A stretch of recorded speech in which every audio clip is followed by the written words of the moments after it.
Qeveria ka miratuar rritjen e pagës minimale, duke e çuar atë nga 40.000 lekë në 50.000 lekë të reja.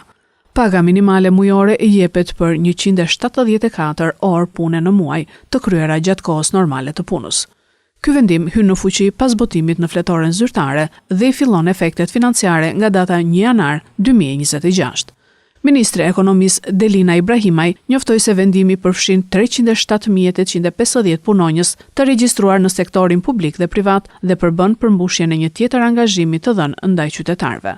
Sipas ministres, kjo mas synon mbrojtjen e nivelit të jetesës së të punësuarve, fuqizimin e kapitalit njerëzor dhe përmirësimin e standardit të jetesës për mira familje shqiptare.